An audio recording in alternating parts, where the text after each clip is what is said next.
hidroterapi merupakan rehabilitasi medik yang dilakukan di dalam air. Terapi ini memiliki beberapa kelebihan dibanding dengan terapi lain, terutama untuk mengatasi masalah otot dan tulang.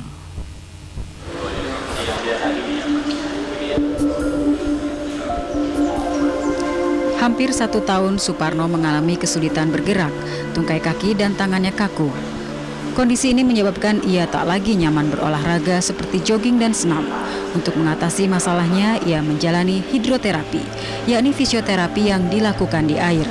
Seperti fisioterapi lainnya, hidroterapi bertujuan meningkatkan atau memulihkan kemampuan fungsional tubuh yang terganggu karena berbagai sebab.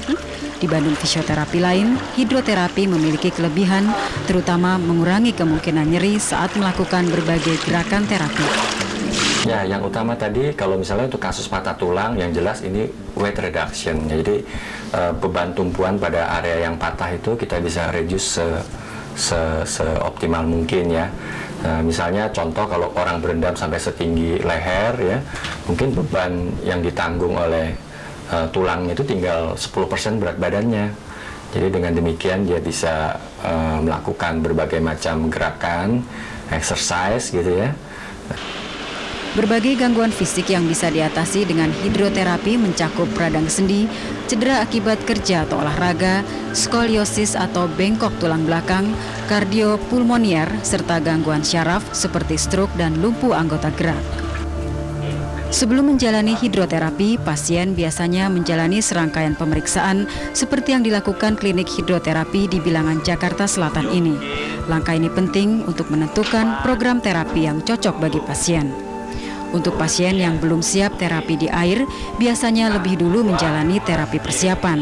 Contohnya pasien stroke yang mengalami masalah keseimbangan, biasanya kurang percaya diri untuk melakukan terapi di air. Setelah pemeriksaan awal selesai, para ahli rehabilitasi dan fisioterapi bersama pasien akan menentukan target yang ingin dicapai. Jadi kalau orang masuk pool, kita ada targetnya, apa yang harus dicapai.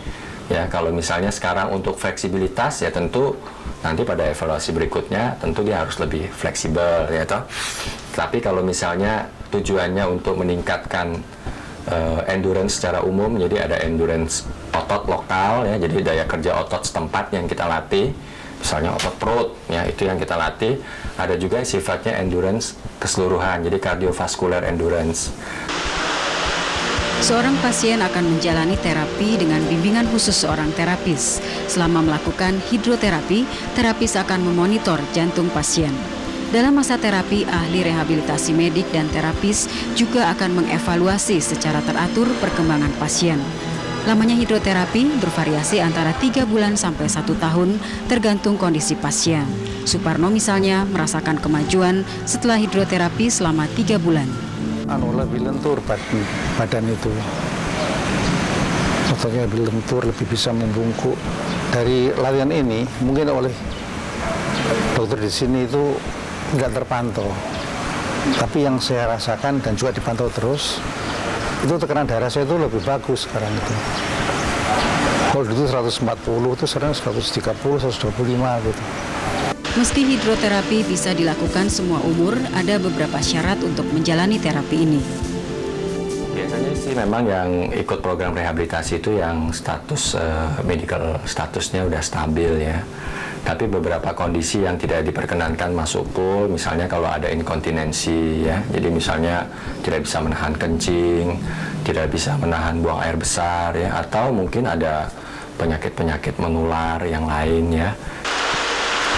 Mereka yang menderita tekanan darah tinggi biasanya juga tidak dianjurkan mengikuti hidroterapi. Meski para ahli menetapkan target waktu untuk setiap terapi, rehabilitasi, tak terkecuali hidroterapi, merupakan proses aktif. Karenanya kerjasama dan motivasi pasien sangat menentukan hasil yang akan dicapai. Fauzia Dasuki dan Safri Munardi melaporkan. Buletin siang akan kembali setelah informasi lalu lintas dari Bundaran HI Jakarta berikut ini.